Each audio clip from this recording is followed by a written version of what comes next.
श्रीरूपं साग्रजातं सहगण रघुनाथान्वितं तं सजीवं सादेतं सावधूतं परिजनसहितं श्रीकृष्णचैतन्यदेवं श्रीराधा कृष्णपादान् सगणललिता श्रीशाखान्वितां च हे कृष्ण करुणा सिन्धो दीनबन्धु जगत्पते गोपेश गोपिका राधाकान्त नमस्ते सप्तकाञ्चन राधे वृषभानु सुते नमामि वाञ्छाकल्पतरुभ्यश्च कृपा सिन्धु पतितानां पावनेभ्यो वैष्णवेभ्यो नमो विष्णुपदाय कृष्णपुत्राय भूतले श्रीमते भक्ति वेदान्त स्वामी इति नमस्ते सरस्वती देवे गौरवाचार्य विशेष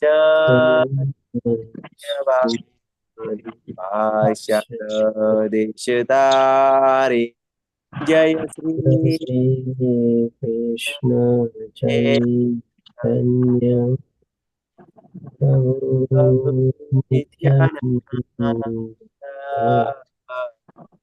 श्री अद्वैत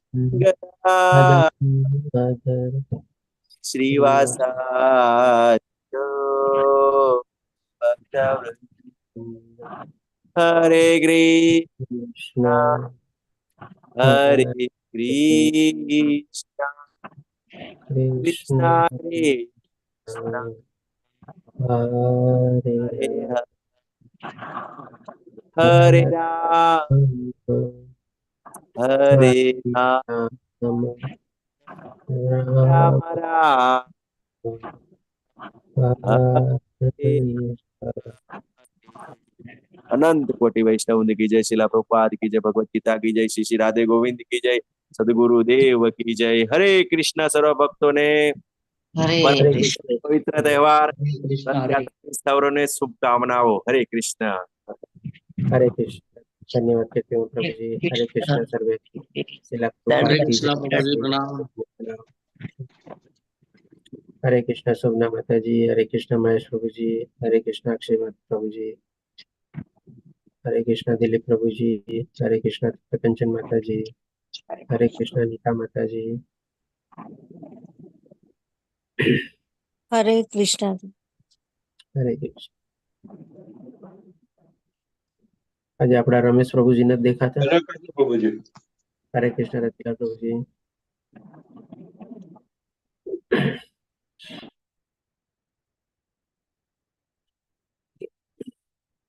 તો આજે આપણે શરૂ કરશું શ્રીમદ ભગવદ ગીતાનો 9મો અધ્યાય, જેનું નામ છે રાજગુહ્ય યોગ. આ અધ્યાય આપણે 5 વિભાગમાં વિભાજિત કરેલો છે. ટોટલ 34 શ્લોક છે અને આજે આપણે 3 વિભાગ એટલે કે 1 થી 15 શ્લોક લેશું. અને આજે પણ આ ક્લાસ પછી આપણે બ્રિજ ક્લાસ છે, તો આપણે પ્રશ્નોત્તરી મુલતવી રાખશું અને આવતીકાલે આપણે 10મો અધ્યાય જ્યારે 9મા અધ્યાયનો જ્યારે બીજો પાર્ટ લેશું તો ત્યારે આપણે પ્રશ્નોત્તરી જે આપણે 8મા અધ્યાય અથવા 9મા અધ્યાયના શરૂઆતના સંદર્ભમાં કોઈ પ્રશ્નો હશે તે આપણે લઈ લેશું ત્યારે. અને ગઈકાલે આપણે જે 8મો અધ્યાય કમ્પ્લીટ કર્યો તેના સંદર્ભમાં ભગવાન આપણને બતાવે છે, બહુ મહત્વનું જ્ઞાન આપે છે કે અંત સમયે પણ જો આપણે કેવળ અને કેવળ ભગવાનનું સ્મરણ કરીએ તો પણ ભગવાનને આપણે પ્રાપ્ત કરી શકીએ છીએ, એમાં લેશ માત્ર સંદેહ નથી. અને આ કરવા માટે આપણે શું કરવું જોઈએ એ પણ ભગવાન આપણને એનો ઉપાય પણ બતાવે છે કે આજીવન ભગવાનનું આપણે ચિંતન અને સ્મરણ કરતા હોઈએ તો જ મળતી સમયે આપણને ભગવાનનું નામ યાદ આવે છે. અધરવાઇઝ એ આવું બહુ ડિફિકલ્ટ છે, કારણ કે મૃત્યુ હંમેશા બહુ પીડાદાયક હોય છે. તો હવે આના સંદર્ભમાં આપણે આગળ જોઈએ. આજે 9મા અધ્યાયમાં ભગવાન જે આપણને રાજગુહ્ય યોગમાં જે જ્ઞાન આપવાના છે, તો આ અધ્યાય આપણે અર્જુનના કોઈ પ્રશ્નથી શરૂ નથી થતો, પણ ભગવાન શ્રી કૃષ્ણ પહેલા શ્લોકમાં કહે છે, પૂર્ણ પુરુષોત્તમ પરમેશ્વર બોલ્યા, પ્રિય અર્જુન, તું કદાપી મારી ઈર્ષા કરતો નથી. તેથી હું તને આ પરમ ગુહ્ય જ્ઞાન તથા આત્મ સાક્ષાત્કાર વિશે જણાવીશ. એટલે કે ભગવાન અહીંયા એક જાતને આપણને કહે ને કે કન્ડિશન મૂકે છે. જેમ ભગવાન આપણને ચોથા અધ્યાયમાં અર્જુનને બતાવે છે ને કે ભાઈ તું મારો ભક્ત છે એટલે આ બધું જ્ઞાન તને પ્રદાન કરું છું. તો એવી જ રીતે અહીંયા પણ આપણે જો ભગવાનના સંદર્ભમાં આપણે સમજી શકીએ કે જે ભગવાન અર્જુનને કહે છે કે તું મારી ઈર્ષા કરતો નથી. કારણ કે શું છે કે આજની તારીખમાં કલયુગમાં આપણે જોઈએ છે કે ઘણા લોકોને ભગવાન પ્રત્યે છે ને વિશ્વાસ હોતો નથી, ભગવાનમાં આસ્થા હોતી નથી. તો વાત ઠીક છે, પણ કોઈક એવી ભગવાનની વાતો કરતો હોય ને તો પણ ઘણી વાર કે એ બધી વાતો જવા દે, એ બધી મને ખબર છે, એની બધું કઈ તારે ચર્ચા કરવાની જરૂર નથી. એટલે કે ભગવાનમાં આસ્થા વિશ્વાસ ન હોય તો વાત બરાબર છે, પણ ભગવાન સુધા વિશે સાંભળવા માટે પણ એ લોકો તૈયાર હોતા નથી. એટલી હદ સુધી ભગવાનને એ લોકો નિગેટ કરે છે, અથવા તો એટલી હદ સુધી ભગવાનને એ લોકો એવોઇડ કરે છે. તમારે ડેફિનેટલી આ લોકો બધા નાસ્તિક તો હોય જ છે, પણ સાથે સાથે આપણે કહી શકીએ કે ભાઈ એકદમ અધમ યોનિમાં પણ આપણે કહી શકીએ કે જઈ શકીએ. કારણ કે એમાં શું છે, જે ભગવાન આપણને બતાવેલું છે ને, જે 4 પ્રકારના લોકો ભગવાનની શરણાગતિ લેતા નથી. આ લોકોને કહેવાતું ભૌતિક દુનિયાનું થોડું ઘણું જ્ઞાન હોય છે, અને એના સંદર્ભમાં આપણે ગર્વ અને અભિમાનથી દ્વારા પોતે આવૃત થઈ જાય છે અને ભગવાનને આવી રીતે નકારે છે એ લોકો. તો ડેફિનેટલી આજના સંદર્ભમાં આપણે સમજી શકીએ કે જો ભગવાન વિશેનું આપણને જ્ઞાન પ્રાપ્ત કરવું હોય તો જે આપણે કલયુગનો જે મોટામાં મોટો દંભ અને ઈર્ષા જે છે એ પણ આપણામાંથી આપણે કાઢીએ ત્યારે જ આપણે ભગવાનને જાણી શકીએ, ભગવાનને સમજી શકીએ, અથવા ભગવાન વિશેનું જ્ઞાન પ્રાપ્ત થઈ શકીએ. અને એ જાણ્યા પછી આપણે ભગવાનના ભક્ત થઈએ ત્યારે ઓર સરસ રીતે ભગવાનની લીલા ને બધામાં આપણે જ્યારે પ્રવૃત્ત થઈએ ત્યારે ભગવાન વિશે આપણને ઓર સરસ મજાનું જ્ઞાન પ્રાપ્ત થાય. એટલે કે ભગવાનના નામ, રૂપ, ગુણ, લીલા, ધામ આ બધું આપણે સંપૂર્ણ રીતે જાણવામાં પ્રવૃત્ત થઈ શકીએ. એમાં આપણને રસ પડવા માંડે, એમાં આપણને રુચિ પડવા માંડે, અને એટલી આપણે જેમ આપણને રસ અને રુચિ પડે એટલું આપણે ભગવાનની શુદ્ધ ભક્તિમાં આપણે પ્રવૃત્ત થતા જઈએ. તો એ ભગવાન આપણને એક કન્ડિશન એ મૂકે છે કે ભાઈ કોઈ આપણે ભગવાનની ઈર્ષા કરીએ તો ડેફિનેટલી આ ભાવ આપણામાં જાગતો નથી. અને સાથે સાથે ભગવાન આપણને આને કહે છે કે ગુહ્ય જ્ઞાન.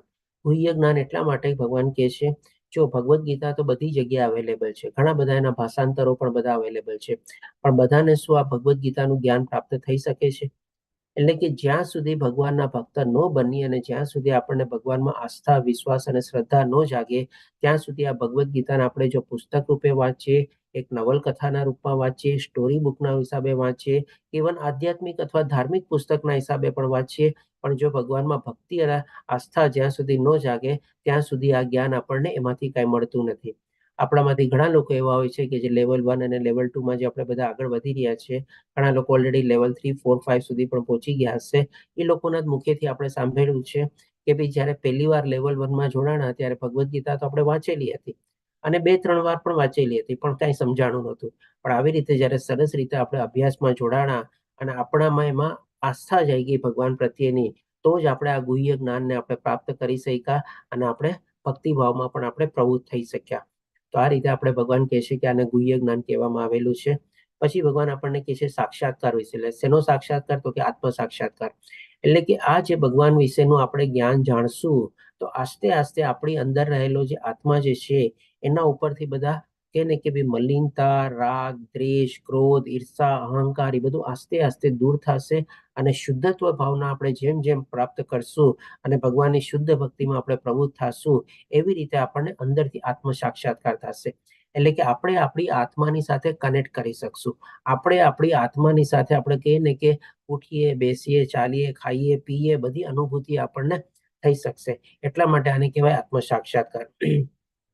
આત્મ સાક્ષાત્કારનો મતલબ એ છે કે ભાઈ આપણે આપણી અંદર રહેલી આત્માની સાથે આપણે એક આત્મીયતા અથવા તો એકમય થઈએ અને એની અનુભૂતિ કરીએ આપણે.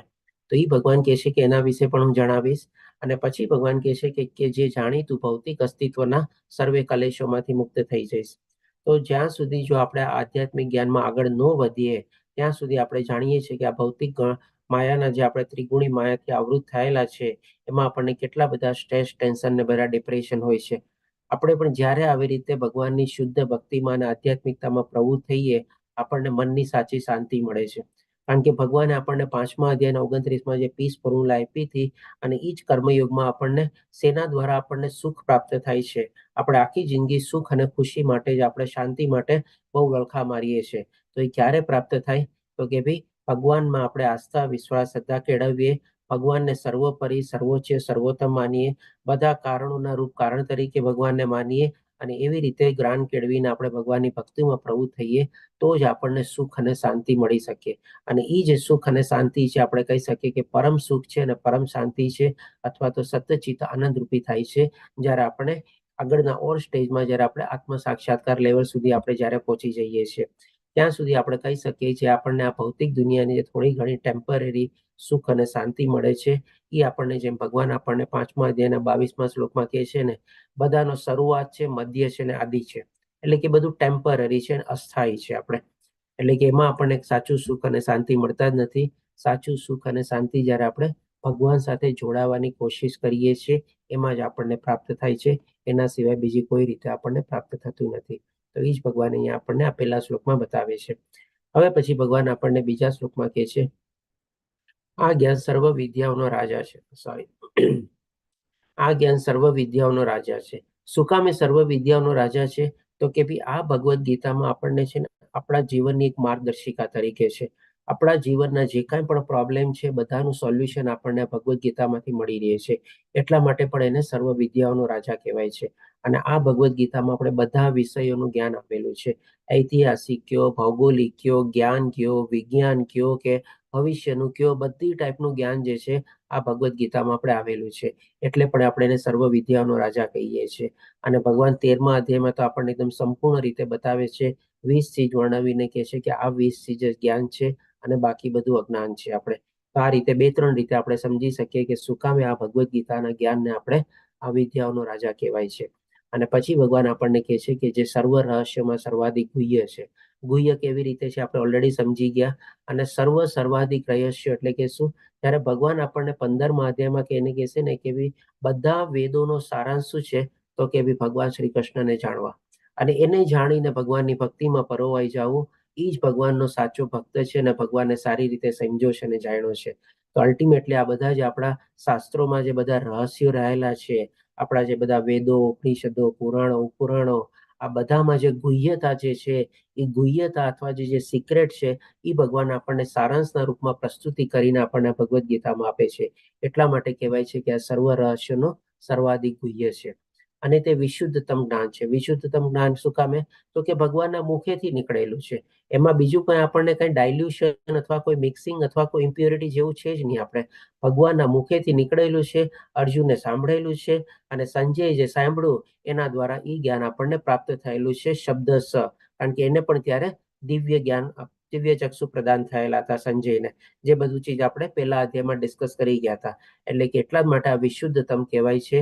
એમાં આપણે કહીએ ને કે ભલે ભગવાન એક ફિલ્ટર રાખેલું છે સંજયનું, પણ સંજય પણ એ જ દિવ્ય અવસ્થામાં હતો જે દિવ્ય અવસ્થામાં અર્જુન હતો ત્યારે. અને ત્યાં દૂર બેઠેલો પણ સંજય જે છે એ જ બધું સાંભળતો હતો અને એ જ બધું આપણે શબ્દ અથવા અક્ષરે અક્ષર એના મહારાજ ધૃતરાષ્ટ્રને વર્ણવતો હતો. એ જ જ્ઞાન આપણને પ્રાપ્ત થયેલું છે. એટલે કે આ કમ્પ્લીટલી આપણે એમાં કોઈ જાતનું ડાયલ્યુશન, પ્યોરિટી, અનપ્યોરિટી કે કંઈ છે નહીં. અને ભગવાન પોતે પણ આપણને 4થા અધ્યાયમાં કહે છે કે આ જ્ઞાન મેં સૌથી પહેલા વિવસ્વાનને આપ્યું, પછી આપણે મનુને આપ્યું અને મનુએ ઈક્ષ્વાકુને આપ્યું. અને એમાં કંઈક ને કંઈક એ જે સાંકળ હતી અથવા તો એ જે ગુરુ શિષ્ય પરંપરા હતી એ તૂટવાના કારણે ભગવાન કહે છે એની જે યથાર્થ રૂપ હતી એ લુપ્ત થવા માંડી. એટલે કે ભગવાન ફરીથી જ્ઞાન આપે છે. હવે જ્યારે ભગવાન એ જ્ઞાન આપે છે તો ડેફિનેટલી ઓલરેડી બધી જેમાં મલિનતા હતી અથવા જેની યથાર્થતા જે લુપ્ત થયેલી હતી બધી ભગવાન હટાવીને આપણને શુદ્ધ ભાવે એ જ્ઞાન અર્જુનને સંભળાવે છે અને આપણને પ્રાપ્ત થયેલું છે. એટલે કે આ સેન્સમાં આપણે સમજી શકીએ છીએ કે આ વિશુદ્ધતમ જ્ઞાન છે. અને તે સાક્ષાત્કાર દ્વારા આત્માનો પ્રત્યક્ષ અનુભવ કરાવે છે. એટલે કે શું છે, આપણે આવી રીતે જે ભગવાન આપણને આ અધ્યાયમાં ઉપાયો બતાવશે એવી રીતે જો એમાં આપણે પ્રવૃત્ત થઈએ તો આપણે આપણી આત્મા સાથે એકત્વ કેળવી શકીએ છીએ. અને આપણને પણ આ જીવન જીવતા જીવતા જ આપણે આત્મ સાક્ષાત્કાર આપણે એ લેવલ સુધી આપણે પહોંચી શકીએ છીએ. અને એ જ ભગવાન કહે છે કે તેથી તે ધર્મની પૂર્ણતા છે. ધર્મની પૂર્ણતા અથવા ધર્મની પરિભાષા શું? કે ભાઈ આપણો આત્મા જે છે ભગવાનનો નિત્ય દાસ છે. અને નિત્ય દાસ તરીકે આપણે ભગવાનની સેવા કરવી એ આપણો પહેલો ધર્મ છે. બાકી બધા ધર્મ છે ને સાઈડમાં આવી જાય. પહેલો ધર્મ એ જ છે કે ભગવાનની આપણે સેવા અને ભક્તિમાં પ્રવૃત્ત થઈએ. એ જ આપણે કહીએ ને કે ભાઈ આપણી ઓળખાણ શું છે? તો કે ભાઈ શરીરે આપણે ભગવાનના સેવક છીએ, આત્મા દ્વારા આપણે ભગવાનના દાસ છીએ અને બુદ્ધિ દ્વારા આ જ્ઞાન પ્રાપ્ત કરેલું હોય કે ભાઈ મને આપણે ભગવાનના ધામમાં પાછું જવું છે. એ જ આપણી ધર્મની પૂર્ણતા છે. બાકી શરીર, મન અને બુદ્ધિ જો આપણે આ ભૌતિક દુનિયામાં લાગેલા હોય અને એમાં ભલે ગમે તેટલા પરોપકારી અને કલ્યાણકારી કાર્યો આપણે કરતા હોઈએ, સારા કાર્યો કરતા હોઈએ, સમાજ કાર્ય કરતા હોઈએ, પરિવારનું સારી રીતે ભરણ પોષણ ને બધું કરતા હોઈએ, પણ અલ્ટિમેટલી તો ઝીરો ને. એ બધા કાર્ય શું થઈ ગયા? એ બધા કર્મ શું થઈ ગયા? કઈ ને કે ભૌતિક દુનિયા સાથે જોડાઈ ગયા. ભગવાન માટે આપણે શું કર્યું? ભગવાનના દાસ તરીકે, ભગવાનના સેવક તરીકે આપણે ભગવાન માટે શું કર્યું? ભગવાનને પ્રસન્ન કરવા માટે શું કર્યું? તો કે કાંઈ નહીં. આપણે તો પછી બધું ઝીરો થયું ને આપણે. એટલે કે આ મનુષ્ય જીવનનો આપણે જે સર્વોચ્ચ ધર્મ એ છે કે ભગવાનનો દાસ સમજીને ભગવાનની સેવામાં પ્રવૃત્ત થવું અને ભગવાનની ભક્તિમાં આપણે પ્રવૃત્ત થવું, એ જ આપણી કહીને કે મનુષ્ય જીવનનો ઉદ્દેશ છે. અને એ ઉદ્દેશમાં જો આપણે આગળ વધીએ તો આપણે કહી શકીએ કે મનુષ્ય જીવનને આપણે સાર્થક કર્યું. એટલે કે એ ધર્મની પૂર્ણતા છે. અને સાથે સાથે હવે ભગવાન આપણને પણ કહે છે કે તે અવિનાશી, એટલે કે આ જ્ઞાન જે છે આપણે અવિનાશી છે, એનો ક્યારેય નાશ થવાનો નથી અને આચરવામાં સુખ જ છે. એટલે કે ડેફિનેટલી આ જે ભગવાન આપણને જ્ઞાન બતાવી રહ્યા છે, આગળ જે બતાવશે એને આપણે આચરણ કરવામાં અથવા તો પ્રેક્ટિકલી પણ આપણે એનું જો આચરણ મૂકવું હોય તો આપણે સુખદ અથવા તો આરામદાયક છે. બહુ કઈ ડિફિકલ્ટ નથી, કારણ કે આ અધ્યાયમાં ભગવાન આપણને બધા ઉપાયો બતાવશે. પત્ર પુષ્પમ ફલમ તો એમ, આ ચાર જે સરસ ચીજ પણ આપણે ભગવાનને ભોગ ધરાવી શકીએ છીએ અને કેવી રીતે ભગવાનની ભક્તિમાં અને પ્રવૃત્ત થઈ શકીએ છીએ એ પણ બધું ભગવાન આપણને બતાવે છે. હવે આપણે આગળ વધતા જોઈએ કે આ જે ભગવાન બતાવે છે એના સંદર્ભમાં આપણે ત્રીજા શ્લોકમાં ભગવાન કહે છે કે હે શત્રુ વિજેતા, જે મનુષ્ય ભક્તિમાં શ્રદ્ધા ધરાવતા નથી તેઓ મને પ્રાપ્ત કરી શકતા નથી. એટલે કે સૌથી પહેલા ભગવાન હજી આપણને આ જ્ઞાન પ્રદાન કરવાના પહેલા એક ડિસ્ક્લેમર મૂકે છે. અને ડિસ્ક્લેમરના રૂપમાં શું ભગવાન કહે છે કે જો અલ્ટિમેટલી તો બધા ધર્મની પૂર્ણતા એટલે કે ભગવાનના દાસ તરીકે ભગવાનની ભક્તિમાં પ્રવૃત્ત થવાનું છે, પણ જે લોકો નથી થતા એ લોકોને પછી શું ગતિ થાય છે? એટલે કે જે લોકો શ્રદ્ધા ધરાવતા નથી, ભગવાનમાં આસ્થા વિશ્વાસ રાખતા નથી, ભગવાનની ઈર્ષા કરે છે, ભગવાનમાં માનતા નથી, તો એના સંદર્ભમાં ભગવાન આપણને સ્પષ્ટ રીતે પહેલા જ કહી દે છે કે ભાઈ લોકો મને પ્રાપ્ત કરી શકતા નથી. હવે ભગવાનને પ્રાપ્ત કરી શકતા નથી તો પછી લોકોની દશા શું થાય છે? તો એના માટે ભગવાન કહે છે કે તેથી તેઓ આ ભૌતિક જગતમાં જન્મ મૃત્યુના માર્ગ પર પાછા આવતા રહે છે. એટલે કે ફરીને ફરીથી ગોળ ગોળ ગોળ ગોળ ગોળ ગોળ ચકડા ફરતો રહે છે તમારે. અને મનુષ્ય જીવન મળે અને એનો પણ સાર્થક ઉપયોગ ન કરે તો 100% કદાચ મેક્સિમમ ચાન્સ એ જ છે કે ભાઈ આવતો જન્મ એને કદાચ મનુષ્ય જીવન નો જ મળે. બહુ ઓછા ચાન્સ છે કે ભાઈ એને રિપીટ થાય. અલગ અલગ યોનિમાંથી પસાર થવું પડે, અલગ અલગ જે કર્મો કર્યા હોય પ્રમાણે એમાં ભોગવવા પડે, અલગ અલગ જેના ઈચ્છાઓ અને જે અમર્યાદિત ઈચ્છાઓ હોય અથવા તો અતૃપ્ત ઈચ્છાઓ હોય એ પ્રમાણે બધા અલગ અલગ અલગ શરીરોમાં એને પોતે ભોગવવું પડે. અને આવી રીતે જન્મ મૃત્યુ બધા જ શરીરમાં એને જન્મ મૃત્યુ જરા વ્યાધિની તકલીફ રહેવાની જ છે અને એ બધું ભોગવવી જ પડે છે. કોને? તો કે જે ભગવાનની ભક્તિમાં પ્રવૃત્ત થતા નથી. હવે આ ભગવાન આપણને શું કામે કહે છે? તો ગઈકાલના અધ્યાયનો આપણે જોઈએ જે કનેક્ટિંગ શ્લોક તરીકે આ અધ્યાયને લઈ શકીએ આપણે. તો જેમ આપણને ગઈકાલના અધ્યાયના 22મા શ્લોકમાં કહે છે ને 8મા અધ્યાયના કે જેઓ સૌથી મહાન છે તે પૂર્ણ પુરુષોત્તમ પરમેશ્વર અનન્ય ભક્તિ દ્વારા જ પ્રાપ્ત થઈ શકે છે. આના સંદર્ભમાં ભગવાને પહેલા જ આપણને ડિસ્ક્લેમર તરીકે બતાવી દીધું કે જે લોકો ભક્તિમાં સંલગ્ન નથી થતા એ લોકો જન્મ મૃત્યુના ચક્કરમાં વારે ઘડીએ ફસાતા રહે છે અને તેઓ પોતાના ધામમાં. અને આ જે બીજો પાર્ટ છે આપણે આ શ્લોકમાં, એ ભગવાન આપણને આ અધ્યાયના શરૂઆતમાં એટલે કે 4, 5, 6 શ્લોકમાં બતાવે છે. પહેલા, બીજા, ત્રીજા શ્લોકમાં કહી શકીએ કે ભગવાન આપણને જે ભક્ત વિશેનું જે જ્ઞાન આપવાના છે અને કેવી રીતે આ સૃષ્ટિનું પોતે બધું સર્જન કરતા, ધારણ કરતા, પોષણ કરતા, પાલન કરતા છે એના સંદર્ભમાં ભૂમિકા બાંધીને બતાવે છે. એ શેના સંદર્ભમાં? તો કે આ જે બીજો પાર્ટ હતો ને કે ભાઈ તેઓ પોતાના ધામમાં વિદ્યમાન રહે છે, તેમ છતાં તેઓ સર્વત્ર વ્યાપેલા છે અને તેમની અંદર બધું સ્થિત છે.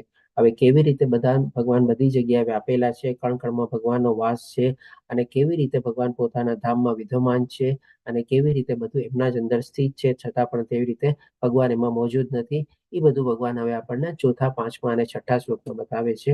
તો આ 4 થી 10 શ્લોક જે છે આપણે એમાં આપણે કહી શકીએ કે ભગવાન આપણને પોતાનું ઐશ્વર્ય બતાવે છે, ભગવાન આપણને પોતાના કર્મો વિશે બતાવે છે અને ભગવાન કેવી રીતે આ સૃષ્ટિને આપણે કહી શકીએ કે ભાઈ નિયમન અથવા બધું આપણે એડમિનિસ્ટ્રેશન કરે છે એ બધું પણ આપણને બતાવે છે. તો ચોથા શ્લોકમાં ભગવાન કહે છે કે આ સંપૂર્ણ જગત મારા વડે મારા અવ્યક્ત સ્વરૂપમાં વ્યાપક છે. હવે અહીંયા ભગવાન શું કહે છે કે આ કે જે સૃષ્ટિ અથવા જે જગત એમાં આપણે બધા લોકો આવી ગયા તમારે મારા વડે, એટલે કે ભગવાન દ્વારા આનું સર્જન થયેલું છે અને મારા અવ્યક્ત રૂપમાં વ્યાપક છે. એટલે કે બધી જગ્યાએ ભગવાન આપણને દેખાતા નથી એટલા માટે અવ્યક્ત રૂપમાં, અને એવી રીતે બધી જગ્યાએ ભગવાનની હાજરી રહેલી છે. તો આના સંદર્ભમાં તમે યાદ કરો 7મા અધ્યાયમાં જ્યારે ભગવાન આપણને કહે છે કે જળમાં હું સ્વાદ છું, પૃથ્વીની સુગંધ છું આપણે.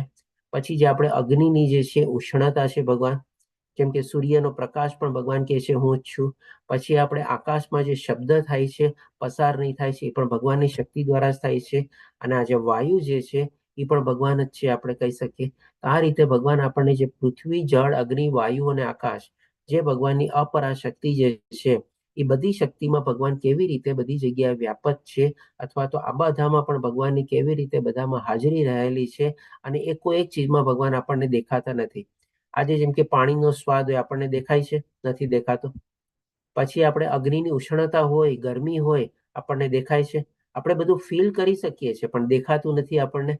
પછી આપણને શું કહે, ધરતીની સુગંધ, ધરતીની સુગંધ આપણને દેખાય છે તો કે નથી દેખાતી, બધું અવ્યક્ત થયું ને. હવે આકાશમાં જે શબ્દો પસાર થાય છે, શબ્દો આપણને દેખાય છે તો કે નથી દેખાતા. વાયુ પણ જે છે, વાયુ પણ આપણને દેખાય છે તો કે નથી દેખાતું. આ બધી જગ્યામાં તો ભગવાનની તો હાજરી છે જ. એટલા માટે ભગવાન કહે છે કે મારા વડે અવ્યક્ત રૂપમાં વ્યાપક છે, એટલે કે બધી જગ્યાએ ભગવાન છવાયેલા છે. કણકણમાં ભગવાનનો વાસ છે, પણ આપણને અવ્યક્ત રૂપમાં એટલે કે દેખાતા નથી. સમસ્ત જીવ મારામાં છે, એટલે કે આ બધા જે જીવ, જે 84 લાખ ટાઈપના જીવો જે છે, જે ભગવાન આપણને શું બતાવે છે કે બધા જીવો અથવા જે કાંઈ પણ આધ્યાત્મિક અને ભૌતિક જે છે, આ બે શક્તિમાંથી જ ઉદ્ભવેલા છે. કઈ બે શક્તિ? તો કે પરા અને અપરા. તો બધું ભગવાનમાં થયું ને અલ્ટિમેટલી. પણ ભગવાન આપણને સાથે શું કહે છે કે હું એમનામાં નથી. તો ભગવાન પોતે વ્યક્ત રૂપમાં ક્યાં બેઠા છે? તો કે વ્યક્ત રૂપમાં ભગવાન એના પોતાના ધામમાં બેઠા છે, ગોલક ધામમાં બેઠા છે. આપણે ભગવાન વૈકુંઠ ધામમાં બેઠા છે, જેનો સંદર્ભ ભગવાન આપણને ગઈકાલે 8મા અધ્યાયમાં બતાવ્યો કે આ 14 લોકથી ઉપરથી એક મારું ધામ છે, જેમાં હું વિદ્યમાન છું. અને ત્યાં આપણે સર્વોપરી, સર્વોચ્ચ અને સર્વોત્તમ તરીકે પોતે ત્યાં બિરાજમાન છે. એટલે કે આ બધી ચીજોમાં આપણને ભગવાન દેખાતા નથી. તો એ સંદર્ભમાં આપણે સમજી શક્યા કે અવ્યક્ત રૂપમાં બધી જગ્યાની હાજરી છે, પણ હું એમનામાં નથી. એનો મતલબ કે ભગવાન એના ધામમાં જઈને બેઠા છે આરામથી. તમારે આના સંદર્ભમાં એક આપણે એક્ઝામ્પલ લઈએ. માની લો બહુ મોટી મલ્ટીનેશનલ કંપની હોય, જેના અલગ અલગ બધા દેશ વિદેશોમાં ને બધી ઓફિસો હોય. તો એ જે કંપનીનો સીઈઓ અથવા જે ચીફ ઓફિસર હોય તમારે, એ શું બધા એના જે અલગ અલગ દેશોમાં, અલગ અલગ શહેરોમાં, અલગ અલગ ગલીઓમાં જેનો સેલ ડિપો હોય, કારખાના હોય, ગોડાઉન હોય, વેરહાઉસ હોય, ઘણા બધી ચીજો હોય તમારે, તો એ બધી જગ્યાએ હાજર રહેવાનો છે? તો કે ના. એ તો એનો પોતાનો ત્યાં હેડ ઓફિસમાં બેઠો હોય, ત્યાં બધા ડિસિઝન ને બધું લેતો હોય. તો અહીંયા પણ ભગવાન પોતાના ગોલકધામમાં બેઠા છે અને આ સૃષ્ટિનું સર્જન થાય રાખે છે અને ચાલ્યા કરે છે. હવે પછી ભગવાન આપણને 5મા શ્લોકમાં કહે છે કે તેમ છતાં મારા વડે ઉત્પન્ન બધી વસ્તુઓ મારામાં સ્થિત રહેતી નથી. હવે ભગવાન જે ચીજ બધી ઉત્પન્ન કરે છે, ભગવાન શું પોતાની પાસે રાખીને બેસે છે? આજે જેમ કે આપણે એક એક્ઝામ્પલ લઈએ. માની લો કોઈ દુકાનદાર હોય, એની એક દુકાન હોય તમારે, સવારે દુકાને જાય અને રાતના જ્યારે દુકાન વધાવીને આવે, ચાવીનો જુડો લઈને બધું પોતાની સાથે જાય ને. તો ભગવાન શું એમ કરે છે? ચાલો મેં આ સૃષ્ટિનું સર્જન કર્યું, હવે હું સૃષ્ટિને બધું સાંજના બંધ કરી દઉં છું, બધું બંધ કરી દો, ચાવીનો જુડો મને આપી દો. ભગવાન તેમ નથી કરતા. એટલે કે બધી ભગવાનમાં તો સ્થિત રહેતી નથી. બધી ચીજોના સર્જન કરતા તો ભગવાન જ છે. બધા ભગવાનમાંથી બધું ઉત્પન્ન થયેલું છે, પણ પોતાની પાસે રાખીને કઈ બેઠા નથી. અને આવી રીતે ભગવાન કહે છે કે બધી ચીજો મારામાં સ્થિત રહેતી નથી. મારા યોગ ઐશ્વર્યને તો જો કે હું સર્વ જીવોનો પાલન કરતા છું અને સર્વત્ર વ્યાપક છું. ભગવાન કેવી રીતે પાલન કરતા છે? તો ભગવાન આપણને 7મા અધ્યાયમાં બતાવ્યું ને કે મોતીની માળા જેમ રહેલી છે, એવી રીતે આ બધી ચીજોને હું ધારણ કરું છું. પછી બધી જગ્યા કેવી રીતે ભગવાન વ્યાપક છે એ પણ આપણે જોયું. છતાં હું આ જગતનો અંશ નથી. શું કામે જગતનો અંશ નથી? કારણ કે ભગવાન પોતાના ધામમાં બેઠા છે. કારણ કે હું જ તો સર્જનનો મૂળ સ્ત્રોત છું. એટલે કે જેમ આપણે કંપનીના એક્ઝામ્પલ દ્વારા બી સમજ્યા, તો ભગવાન પણ બધી ચીજના સ્ત્રોત છે. આજે એ કંપનીના જેમ કે મોટો માલિક હોય તમારે, એને બધી કંઈક માની લો કોઈ બીજા દેશમાં નવી ઓફિસ ખોલવી હોય કે કોઈ કારખાનું ખોલવું હોય, તો શું એ બધી જગ્યાએ ત્યાં પોતે વ્યક્તિગત રૂપે જાય શું તમારે? નો જાય ને. એ શું કરે? એના બધા માણસોને ને બધાને મોકલે કે જાઓ તમે જગ્યા ચૂઝ કરી લો, આ કરી લો, તે કરી લો. અને પછી પોતે મોટા માણસ તરીકે શું કરે કે એનું ઉદ્ઘાટન હોય ત્યારે રિબન કાપવા ખાલી જાય તમારે. તો ભગવાન પણ ઈ જ કે છે ને કે બધી ચીજોના સ્ત્રોત તો ઈ જ છે અને બધું એમના થકી છે, પણ પોતે પોતાના ધામમાં બેઠા છે અને બધી ચીજોનું આ સર્જન કરતા અને બધું પોતે કરે છે. પછી ભગવાન આપણને છઠ્ઠા શ્લોકમાં બતાવે છે કે કેવી રીતે બધામાં પોતાની હાજરી રહેલી છે. તો કે જેવી રીતે સર્વત્ર વહેનારો પ્રબળ વાયુ હંમેશા આકાશમાં સ્થિત રહે છે, તેવી રીતે ઉત્પન્ન થયેલા સર્વ પ્રાણીઓને મારામાં રહેલા જાળ. જે પ્રમાણે આ 84 લાખ ટાઈપના બધા જે જીવો હોય છે, બધા ભગવાનની પરા અને અપરા શક્તિ દ્વારા જ ઉત્પન્ન થાય છે. ભગવાનની ચડિયાતી શક્તિ દ્વારા જ એમાં જીવિત થાય છે આપણે. તો એ બધું ભગવાનના જ અંશ તરીકે છે ને આપણે, તો ભગવાનમાં જ રહેલું છે ને આપણે. અને ભગવાન બી તો આપણી સાથે કહે ને કે શિરોદક્ષાય વિષ્ણુ તરીકે હાજર રહેલા છે. એટલે કે ભગવાન દ્વારા જ બધું ઉત્પન્ન થયેલું છે અને ભગવાનમાં જ આપણે રહેલા છે, કારણ કે આ સૃષ્ટિ પણ તો ભગવાનનું સર્જન છે. એટલે કે બધી ચીજો અને બધા જીવો જે છે ભગવાનમાં સમાયેલા છે. હવે પછી ભગવાન આપણને 7મા શ્લોકમાં કહે છે કે હે કુંતી પુત્ર, કલ્પના અંતે સમગ્ર ભૌતિક સર્જન મારી અંદર પ્રવેશે છે અને અન્ય કલ્પના આરંભમાં હું તેમને મારી શક્તિથી પુનઃ ઉત્પન્ન કરું છું. આના સંદર્ભમાં તમને ખ્યાલ હોય તો ગઈકાલે આપણે ડિસ્કસ કર્યું હતું કે જે બ્રહ્માજીનો દિવસ અને રાત્રિ જે થાય છે એના સંદર્ભમાં આપણે 4 પ્રકારના પ્રલય પણ ડિસ્કસ કર્યા હતા. કોઈને યાદ છે 4 પ્રકારના પ્રલય ક્યાં હતા આપણે? હરે કૃષ્ણ. બ્રહ્માજીનો આપણે કેટલો દિવસની અવધિ કેટલી હોય છે, રાત્રિની અવધિ કેટલી હોય છે? મહાપ્રલય ને મિની પ્રલય, નિયત પ્રલય ને મિની પ્રલય, મહાપ્રલય, આત્યંતિક પ્રલય. અત્યંત બરાબર. નૈમિતિક પ્રલય, પછી બીજો નૈમિતિક પ્રલય, નિત્ય પ્રલય, મહાપ્રલય અને આત્યંતિક પ્રલય. બરોબર, ધન્યવાદ અક્ષય પ્રભુજી. નૈમિતિક પ્રલય, નિત્ય પ્રલય એટલે કે શું કે ભાઈ આપણે ડેઈલી જેમ રાત દિવસ થાય છે આપણા માટે એ ટાઈપનો પ્રલય. તમારે પછી નૈમિતિક પ્રલય એટલે કે જે બ્રહ્માજીની દિવસ રાત્રિ થાય છે, જેમાં આપણે દિવસ રાત્રિ થાય, બ્રહ્માજીની દિવસ રાત્રિ થાય. અને જયારે બ્રહ્માજીનું આયુષ્ય કમ્પ્લીટ થાય ત્યારે મહાપ્રલય થાય. અને જયારે આપણો આત્મા જયારે ભગવાનના ધામમાં પહોંચી જાય ત્યારે આત્યંતિક પ્રલય તમારે સમજવાનું. બસ. એટલે કે જે કલ્પના અંતે તો બ્રહ્માજીનો જે દિવસ અને રાત્રિ જે થાય છે એને નોર્મલી આપણે કલ્પના સંદર્ભમાં સમજીએ છીએ. અને કેટલું અવધિ છે એ પણ આપણે ગઈકાલે ડિસ્કસ કર્યું હતું. કોઈ કહેશે બ્રહ્માજીનો દિવસ કેટલો લાંબો હોય છે? 8 અબજ 64 કરોડ વર્ષ થાય એટલે એના 24 કલાક થાય. 8 અબજ છે, બરોબર. અક્ષય પ્રભુજીનું મેથ્સ ને બધું બહુ પાવરફુલ લાગે છે. સરસ. ચાલો. એટલે કે જ્યારે કલ્પના અંતે એટલે કે જ્યારે બ્રહ્માજીનું આયુષ્ય કમ્પ્લીટ થાય છે ત્યારે આ સમગ્ર ભૌતિક સર્જન ભગવાનની અંદર પ્રવેશે છે. જે આપણે જાણ્યું હતું કે ભાઈ શિરોદક્ષાય વિષ્ણુ, કારણોદક્ષાય વિષ્ણુ, ગર્ભોદક્ષાય વિષ્ણુ તરીકે જે ભગવાન શ્રી કૃષ્ણ પોતાને જે આપણે વિસ્તૃત કરે છે અને કેવી રીતે આ સર્જન ને બધું થાય છે આપણે થોડું ઘણું એના સંદર્ભમાં ડિસ્કસ કરીએ છીએ કે ભાઈ કેવી આપણે કદાચ ક્યાં અધ્યાયમાં ડિસ્કસ કરીએ છીએ મને યાદ નથી આવતું અત્યારે. ઓકે, કોણ કહેશે? કોઈને યાદ છે? અધ્યાયમાં પ્રભુજી, ક્યાં અધ્યાયમાં? ચોથા અધ્યાયની અંદર બધું ટાઈમ. હા, ચોથા અધ્યાયમાં. સમયનું જ્ઞાન ને બધું જે આપણે લઈએ છીએ ત્યારે આપણે ડિસ્કસ કરીએ છીએ કે કેવી રીતે આપણે ભગવાન શ્રી કૃષ્ણ પોતાને એક્સપાન્ડ કરે છે કારણોદક્ષાય વિષ્ણુ, ગર્ભોદક્ષાય વિષ્ણુ અને પછી શિરોદક્ષાય વિષ્ણુમાં. અને કેવી રીતે પછી જ્યારે બ્રહ્માજીનું આપણે આયુષ્ય કમ્પ્લીટ થાય છે ત્યારે ફરીથી પાછી એ જ આખી પ્રોસેસ રિવર્સ ચાલે છે. એટલે કે જ્યારે આપણો શરીરનો દેહ નાશ પામે ત્યારે એમાંથી આત્મા ને પરમાત્મા નીકળી જાય તમારે. અને એ પછી આપણે કહી શકીએ કે બીજો દેહ પણ આપણને પ્રાપ્ત થાય ત્યારે ફરીથી પાછો એમાં આત્મા અને પરમાત્મા પ્રવેશે તમારે. અને એવી રીતે જ્યારે બ્રહ્માજીનું આયુષ્ય કમ્પ્લીટ થાય ત્યારે જેટલા જીવો હોય બધા આપણે ગર્ભોદક્ષાય વિષ્ણુમાં સમાઈ જાય અને ફરી પાછા ગર્ભોદક્ષાય વિષ્ણુ પોતાને કારણોદક્ષાય વિષ્ણુમાં સમાવી લે અને કારણોદક્ષાય વિષ્ણુ પણ ભગવાન શ્રી કૃષ્ણમાં સમાઈ જાય. એટલે કે આવી રીતે પહેલા એક્સપાન્શનની પ્રોસેસ ચાલે, પછી રિડક્શનની પ્રોસેસ ચાલે. તો એ રીતે ભગવાન કહે છે કે કલ્પના અંતે સમગ્ર ભૌતિક સર્જન મારી અંદર પ્રવેશે છે, ભગવાન શ્રી કૃષ્ણમાં પ્રવેશે છે અને અન્ય કલ્પમાં ભગવાન આરંભમાં પોતે હું તેમને મારી શક્તિથી પુનઃ ઉત્પન્ન કરું છું. એટલે કે ભગવાનના પેલા કારણોદક્ષાય વિષ્ણુ તરીકે વિસ્તૃત કરે, પછી એમના રૂવાટ આપણે કહીએ ને કે શ્વાસોશ્વાસની ઉશ્વાસની ક્રિયા થાય એટલે કે જે પરપોરટા ને બધા જેમ છૂટે એવી રીતે બધા બ્રહ્માંડોનું સર્જન થાય. અને એ બ્રહ્માંડમાં પણ ભગવાન ગર્ભોદક્ષાય વિષ્ણુ તરીકે પ્રવેશે અને પછી ગર્ભોદક્ષાય વિષ્ણુમાંથી બ્રહ્માજીને ઉત્પન્ન કરે અને બ્રહ્માજી ફરી પાછા આપણને બધા જીવોને ઉત્પન્ન કરે અને ગર્ભોદક્ષાય વિષ્ણુ પછી ફરીથી પાછા પોતે શિરોદક્ષાય વિષ્ણુ તરીકે જે જીવો ઉત્પન્ન થયેલા હોય એમાં પણ પોતે પ્રવેશે છે. એટલે કે આ આખી જે પ્રક્રિયા છે એ ભગવાન શ્રી કૃષ્ણ આવી રીતે પોતે કરે છે. અને આ બધું શું છે? ભગવાનનું કર્મ છે તો એ ભગવાન આપણને 8મા શ્લોકમાં બતાવે છે સંપૂર્ણ દ્રશ્ય જગત મારા આધીન છે. એટલે કે આ જે દ્રશ્ય જગત આપણને જે દેખાય છે આપણે બધું જે છે ભગવાનને આધીન રહેલું છે અને એ મારી ઈચ્છાથી એટલે કે ભગવાન શ્રી કૃષ્ણ પૂર્ણ પુરુષોત્તમ પરમેશ્વરની ઈચ્છાથી જ વારંવાર સ્વતઃ પ્રગટ થતું રહે છે અને એ મારી જ ઈચ્છાથી અંતે વિનિષ્ટ થઈ જાય છે. ક્યારે સર્જન કરવું ક્યારે વિનાશ કરવો એ ભગવાનની ઈચ્છા પ્રમાણે છે. આપણા કોઈમાં એક કહીને કે ભાઈ તાકાત બી નથી અને એવી કોઈ લાયકાત બી નથી કે આપણે એક નાનકડો જીવ પણ આપણે ઉત્પન્ન કરી શકીએ. આપણે આ બધું જે કાંઈ પણ છે ભગવાન થકી જ બધું થાય છે.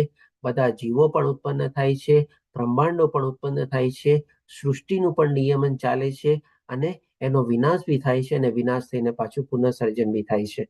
અને આ જ બધા કે ભગવાન કહે છે કે ભાઈ મારા કર્મો છે. તો એ આપણને 9મા શ્લોકમાં ભગવાન કહે છે કે હે ધનંજય આ સર્વ કર્મો મને બાંધી શકતા નથી. એટલે કે જે ભગવાન અત્યાર સુધી આપણને બધા જે કર્મો બતાવ્યા, આપણને 4થા અધ્યાયમાં ભગવાને પોતાને બતાવ્યું કે ભાઈ પોતે વર્ણાશ્રમના સ્રષ્ટા છે, આપણને એ પણ એના જ કર્મ છે. આપણે પછી ભગવાને આપણને 7મા અધ્યાયમાં બતાવ્યું કે આ ત્રિગુણી માયા જે છે મારામાંથી જ ઉદ્ભવેલી છે અને મારા જ દેખરેખ હેઠળ આ કાર્ય કરે છે અને એને જીતવી પણ અત્યંત દુષ્કર છે. તો એ પણ ભગવાનનું એક કર્મ છે આપણે કહી શકીએ.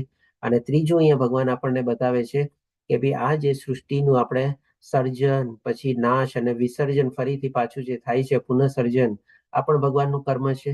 તો એ ભગવાન કહે છે કે આ સર્વ કર્મો મને બાંધી શકતા નથી. હું જાણે કે ઉદાસીન રહેલો હોઉં તેમાં સર્વ ભૌતિક કર્મોથી સદૈવ વિરક્ત રહું છું. ઉદાસીન એટલે કે શું? ભગવાન ન્યુટ્રલ ભાવમાં છે. આપણે જે કાંઈ કર્મો કરીએ છીએ, જે ઇન્ડિવિજ્યુઅલ જીવાત્મા જે કાંઈ પણ ઈચ્છાઓ કેળવે છે અને જે કર્મોમાં પ્રવૃત્ત થાય છે એના પ્રમાણે પોતપોતાની આગલી બધી ગતિ પોતે નિર્ધારિત કરે છે. એટલે કે ભગવાનની શક્તિ દ્વારા બધું નિયમન દ્વારા બધું ચાલે છે. પણ ભગવાનને આપણે કહી શકીએ કે કોઈ રીતે આપણે એમાં જવાબદાર ન કહી શકીએ. જેમ તમને ખ્યાલ હોય તો 5મા અધ્યાયમાં ભગવાન આપણને કહે છે ને, આત્મા અને પરમાત્મા કશું કરતો નથી, કોઈ કર્મ ઉત્પન્ન કરતો નથી, કોઈ કર્મના આપણે કહે ને કે ફળ માટે પણ ભોગવતો નથી. આ બધું ભગવાન આપણને 5મા અધ્યાયમાં બતાવે છે. તો એ સંદર્ભમાં આપણે જે કાંઈ પણ કર્મ અને બધી જે ઈચ્છાઓ કરીએ છીએ, ભગવાન આપણને બધી સુવિધા અને સગવડો ઉપલબ્ધ કરાવે છે અને એના પ્રમાણે આપણે આપણી બધા કર્મોથી બંધાઈએ છીએ અને એવી રીતે ઈચ્છામાં આપણે પ્રવૃત્ત થઈને આપણે બધા ફળ ભોગવીએ છીએ. પણ ભગવાનને આ બધાથી કોઈ લેવા દેવા નથી. જેમ આપણે એક ન્યાયાલયનો એક ન્યાયાધીશ હોય ને, એના જે કોર્ટમાં જે બધા આવે કેસો ને બધું, જે દલીલો ને બધું સાંભળીને પોતે ચુકાદા આપે. પણ ન્યાયાધીશને કોઈને આકરી સજા થઈ હોય, કોઈકને છૂટી ગયો હોય, કોઈકને નાની સજા થઈ હોય, એને કઈ ફરક પડે? ન્યાયાધીશને કઈ ફરક ન પડે ને. તો અહીંયા જે ભગવાન છે ને ન્યાયાધીશ તરીકે છે. આપણે આપણા કર્મોની બધી ગતિ ભોગવીએ છીએ જેવા જેવા કર્મમાં આપણે પ્રવૃત્ત થઈએ છીએ આપણે. અને ભગવાન ઉદાસીન એટલે કે આવી રીતે ન્યુટ્રલ ભાવે રહેલા છે અને આપણે જે બધા કર્મો કરીએ છીએ એનાથી ભગવાન ક્યારેય લિપ્ત થતા નથી અને ભગવાન એનાથી સદૈવ વિરક્ત રહે છે. પછી 10મા શ્લોકમાં ભગવાન આપણને કહે છે કે હે કુંતી પુત્ર, મારી શક્તિઓમાંની એક એવી આ ભૌતિક પ્રકૃતિ મારી દેખરેખ હેઠળ કાર્ય કરે છે. અહીંયા પણ ભગવાન આપણને ફરીથી બતાવે છે. એટલે કે આ જે ભૌતિક પ્રકૃતિ છે જેમાં ત્રિગુણી માયા રહેલી છે એ ભગવાનની અંતરંગ શક્તિનો ભાગ છે, જે આપણે થોડું ઘણું 7મા અધ્યાયમાં ડિસ્કસ કર્યું હતું. અને કોના દેખરેખ હેઠળ અથવા તો કોના એડમિનિસ્ટ્રેશન હેઠળ છે? તો એ પણ અહીંયા ભગવાન ક્લિયર કરે છે કે મારી દેખરેખ હેઠળ રહેલી છે. એટલે કે ત્રિગુણી માયા જે છે એનો એક જ જણનો હુકમ માને છે. કોનો હુકમ? તો કે પૂર્ણ પુરુષોત્તમ પરમેશ્વરનો. અને ભગવાનની એટલી શક્તિશાળી શક્તિ છે આપણે કે કોઈ એને પરાસ્ત નથી કરી શકતું. બધા જીવો એનાથી બંધાયેલા છે, ઇન્ક્લુડિંગ દેવી દેવતાઓ બી. અને આને જો પરાસ્ત કરવી અથવા આને ઓળંગવી હોય આપણે, તો ભગવાન એનો આપણને ઉપાય બતાવ્યો તો 14મા શ્લોકમાં કે કેવળ અને કેવળ જો ભગવાનની આપણે શરણાગતિ લઈએ તો ફટાક દઈને આવી રીતે ત્રિગુણી માયાથી આપણે પાર કરી શકીએ છીએ. કારણ કે આ ભગવાનની દેખરેખ હેઠળ જ કાર્ય કરે છે. એના સંદર્ભમાં તમને ખ્યાલ હોય તો ડોગ કૂતરાનો એનો પણ આપણે એક્ઝામ્પલ લીધો હતો. અને સર્વ ચર અને અચર જીવોને ઉત્પન્ન કરે છે. એટલે કે આ જે ત્રિગુણી માયા જે છે એક રીતે આપણી માતા છે. કારણ કે ભગવાન એમાં શું ગર્ભાધાન કરે છે તમારે, જે આપણે 14મા અધ્યાયમાં થોડું ડિટેલમાં લેશું તમારે. એટલા માટે ભગવાન કહે છે કે આ ત્રિગુણી માયામાં બધા ચર અને અચર જીવો ઉત્પન્ન થાય છે અને એ શક્તિ પણ ભગવાનની દેખરેખ હેઠળ જ કાર્ય કરે છે. એના શાસન હેઠળ, એટલે કોના શાસન હેઠળ? પૂર્ણ પુરુષોત્તમ પરમેશ્વર ભગવાન શ્રી કૃષ્ણના શાસન હેઠળ આ જગત વારંવાર સર્જાય છે અને વિનાશ થતું રહે છે. એટલે કે કેવી રીતે નાશ પામે છે અને પુનઃસર્જન થાય છે એ ભગવાન આપણને આગલા શ્લોકમાં બી બતાવ્યું. હવે ભગવાન આપણને 11 થી લઈને 15મા શ્લોકમાં જે આપણે આજનો છેલ્લો વિભાગ છે અથવા તો છેલ્લા 5 શ્લોક છે આપણે એમાં આપણને કહી શકીએ જે ભગવાનના ભક્તો અને જે ભગવાનના બિન ઉપાસકો અથવા તો ઘણા લોકો જે ભગવાનને બીજી રીતે પ્રાપ્ત કરવાની કોશિશ કરે છે એના સંદર્ભમાં થોડું ઘણું આપણને બતાવે છે.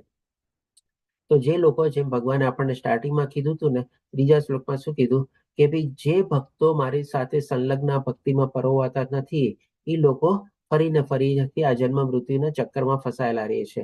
પણ જે ભગવાનના ભક્તો હોય છે એ શું? તો એના માટે ભગવાન આપણને 10 થી લઈને 15મા શ્લોકમાં બતાવે છે કે હે મને જ્યારે મનુષ્ય રૂપે અવતરું છું, એટલે કે ભગવાન જ્યારે પોતાને પ્રગટ કરે છે અને ત્યારે મૂર્ખ લોકો મારો ઉપહાસ કરે છે, તેઓ મુજ ઈશ્વરનો દિવ્ય ભાવ નથી જાણતા. ભગવાનનો ઉપહાસ કરવો એટલે કે શું? ભગવાનની અવગણના કરવી, ભગવાનની ઈર્ષ્યા કરવી, ભગવાનમાં વિશ્વાસ ન ધરાવવો, ભગવાન વિશે કઈ માનવું નહીં. આ બધું આપણે કહી શકીએ કે ઉપહાસ તરીકે. કોણ લોકો ઉપહાસ કરે છે? તો કે મૂર્ખ લોકો. એટલે કે કોણ મૂર્ખ કહેવાય? તો કે જેને આ કોઈ ચીજનું આધ્યાત્મિક જ્ઞાન નથી ત્યારે. અને તેઓ મુજ ઈશ્વરનો દિવ્ય સ્વભાવ નથી જાણતા. ભગવાનનો સ્વભાવ કેવો છે? તો કે ભગવાનનો સ્વભાવ ગુણાતીત છે અને ભગવાનનો સ્વભાવ ગુણાધીશ તરીકે છે અને ભગવાનનો દિવ્ય સ્વભાવ છે. અને આ સ્વભાવને લોકો જાણી શકતા નથી. આપણે જાણીએ છીએ કે ભગવાન શ્રી કૃષ્ણ જ્યારે પ્રગટ અને અવતરિત થયા હતા ત્યારે પણ આપણે એવા લોકો ઘણા બધા હતા, જેમ કે દુર્યોધન છે, આપણે શિશુપાલ છે. આ લોકો ભગવાનનું કેટલું બધું એને અપમાન કરેલું છે, ભગવાનનું કેટલું બધું આપણે અપશબ્દો બોલ્યા છે, ભગવાનની કેટલી બધી હદ સુધી લોકો ઈર્ષા કરેલી છે. ઇવન ત્યાં સુધી કે એ લોકોએ ભગવાનને બંદી બનાવવા માટે પણ પ્રયત્ન કરેલા હતા. એટલે આ બધા મૂર્ખ જ કહી શકીએ ને આપણે. એટલે કે આવી રીતે એ લોકો ભગવાનની ઈર્ષા કરવામાં, ભગવાનનું અપમાન કરવાના, ભગવાન વિશે અપશબ્દ બોલવામાં કઈ રીતે એ લોકો બાકી રાખતા નથી, કારણ કે એ લોકોને આ બધું કોઈ જ્ઞાન હોતું નથી. હવે પછી ભગવાન આપણને 12મા શ્લોકમાં બતાવે છે કે જે લોકો આવી રીતે મોહગ્રસ્ત થયેલા છે. શેનાથી મોહગ્રસ્ત થયેલા છે? તો કે ત્રિગુણી માયાથી મોહગ્રસ્ત થયેલા છે. તેઓ અસુરી તથા નાસ્તિક વિચારો પ્રત્યે આકર્ષાય છે. એટલે કે વધારે લોકો તમોગુણમાં જ પ્રવૃત્ત રહેલા હોય છે અને એવી જ મનોદશા અને એવી જ મનસ્થિતિ લોકોની હોય છે આપણે. અને આ મોહગ્રસ્ત અવસ્થામાં, એટલે કે આવી રીતે તમોગુણથી જ્યારે અવસ્થામાં એ લોકો મોહિત થયેલા હોય છે, તેમની મુક્તિ માટેની આશા એકદમ બેકાર જ છે. તેમના સકામ કર્મો હોઈ શકે થોડા ઘણામાં રજોગુણી હોય, તો રજોગુણી પણ લોકો શું કંઈક ને કંઈક ફળ માટે પ્રાપ્ત કરવા માટે ભગવાનનું કદાચ માની લો શરણાગતિ લેતા બી હશે અને મળી ગયા પછી પાછા ભગવાનને ભૂલી જતા હશે. એટલે કે એ કર્મ જેને કર્યા એ પણ એને બંધન કરતા થઈ ગયા. કાંઈ એને ફળ તો મળ્યું નહીં તમારે. અને તેમનું જ્ઞાન સંવર્ધન એટલે કે શું? જે ભગવાન આપણને કહે છે ને કે 4 પ્રકારના લોકો ભગવાનની શરણાગતિ નથી લેતા. એમાં એક કોણ હતા? તો કે ભાઈ જેનું જ્ઞાન માયા વડે હરાઈ ગયેલું છે. એટલે કે માની લો થોડું ઘણું એને જ્ઞાન પ્રાપ્ત કર્યું, આધ્યાત્મિક અને આત્મિક જ્ઞાન, પણ એને પોતે માયા વડે જયારે હરાઈ જાય છે અથવા તો માયા વડે જયારે આવૃત થાય છે ત્યારે આ બધું જ્ઞાન ભૂલી જાય છે. આપણે જેમ કે ઘણા લોકોએ બધી અલગ અલગ ડિગ્રીઓ પ્રાપ્ત કરેલી હોય. આપણે જે ડિગ્રી પ્રાપ્ત કરેલી હોય એમાંથી કેટલું આપણને એકદમ લાસ્ટ મોમેન્ટ સુધી યાદ રહે છે? ઘણી વાર તો શું આપણે એક્ઝામ આપીએ અને 2 કલાક પછી પણ આપણને પૂછીએ ને આપણે પોતે ભૂલી જઈએ છીએ તમારે. તો માની લો આવું જે લોકોએ થોડું ઘણું પણ જ્ઞાન પ્રાપ્ત કરેલું હોય છે એ પણ માયાથી બધું હરાઈ જાય છે અને બધું ભૂલી જાય છે તમારે. એટલે કે એ જ્ઞાનનું જ્યાં સુધી પોતે એમાં પ્રવૃત્ત ન થાય, એટલે જ આપણામાં કહે છે કે knowledge not used is a garbage.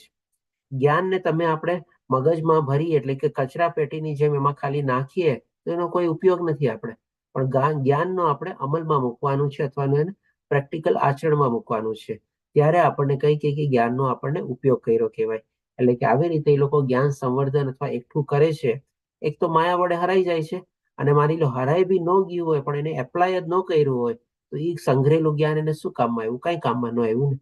એટલા જ માટે કહે છે કે આ તેમનું જ્ઞાન સંવર્ધન, સકામ કર્મો અને તેમની મુક્તિ માટેની આશા એ બધા જ વ્યર્થ થઈ જાય છે. કોના? તો કે જે લોકો આવી રીતે માયાથી આવૃત થયેલા હોય છે, ત્રિગુણી માયાથી, એમાં પર્ટિક્યુલરલી તમોગુણથી. હવે પછી ભગવાન આપણને ભક્તની સાઈડમાં આવે છે. એટલે કે પહેલા આપણને સિક્કાની એક બાજુ સમજાવી કે જે લોકો ભગવાનની ભક્તિમાં પ્રવૃત્ત નથી થતા, જે ભગવાને સ્ટાર્ટિંગમાં 3જા અધ્યાયમાં બતાવ્યું એટલે ત્યાંથી જ શરૂઆત કરી. એટલે કે જે લોકો ભગવાનની ભક્તિમાં પ્રવૃત્ત થતા નથી, ભગવાનમાં વિશ્વાસ ધરાવતા નથી. જી જાગૃતિ માતાજી શું કહો છો? પ્રભુજી, આ શ્લોકમાં એવું કીધું ને કે માયા વડે તેમનું જ્ઞાન હરાઈ જાય છે, તો તે ભક્તોનો તો નાશ નથી થતો ને? હા, જો માતાજી, માયા વડે એનું જ્ઞાન હરાઈ ગયું એનો મતલબ શું કે થોડું ઘણું એને જ્ઞાન પ્રાપ્ત કર્યું, પણ એ જ્ઞાન પ્રાપ્ત કરીને જ્યાં સુધી એને ભગવાન માટે કોઈ કાર્ય ન કર્યું ત્યાં સુધી જ્ઞાનનો એને મતલબ શું તમારે? પણ જ્યારે એ થોડુંક શું પણ જ્ઞાન એને પ્રાપ્ત કરીને થોડીક સી પણ જો ભગવાનની કઈ સેવા અને ભક્તિ કરેલી હોય તો એનો ભગવાન કહે છે કે ભાઈ એનો થોડી સી પ્રગતિ કરેલી પણ આમાં નાશ નથી થતો. એટલે જે ભગવાન આપણને બીજા અધ્યાયમાં બતાવે છે ને કે આ બુદ્ધિ યોગમાં, આ બુદ્ધિ યોગ એટલે કે શું, તો કે ભાઈ માની લો એ જ્ઞાન એને કેળવી લીધું. હવે યોગ એટલે કે શું, ભગવાનની સાથે જોડાવા માટેમાં થોડો ઘણો આવૃત થયો. તો ભગવાન કહે છે કે આ બુદ્ધિ યોગમાં થોડી સી પ્રગતિ પણ એનો નાશ નથી થતો, અથવા તો એને આપણે જે મહાન ભય જે છે એમાંથી પણ એને મુક્ત કરે છે. એટલે કે થોડું પણ જો જ્ઞાન પ્રાપ્ત કર્યું હોય ને એને એપ્લાય કરવાનું છે. થોડી સી પણ માની લો એક માળા બી શરૂ કરશે ને તો પણ એને ભગવાન કહે છે કે ભાઈ કંઈક ને કંઈક આપણે એની આગલી ગતિ થોડી ઘણી પ્રગતિ થશે. પણ જો એ જ્ઞાન ખાલી ભેગું કરીને એકઠું કરીને કે છે ને તો પછી એપ્લાય નહીં કરે તો એને કોઈ ગતિ નહીં થાય, પ્રોગ્રેસ નહીં થાય એનો તમારે. પ્રભુજી માળા ચાલુ કરી હોય, ધારો કે હમ. રોજ એક માળા કરતા હોય ને પછી અધવચ્ચે છોડી દે માળા, પાછી એ પ્રવૃત્તિમાં જોડાઈ જાય તો તેનું શું પછી થાય?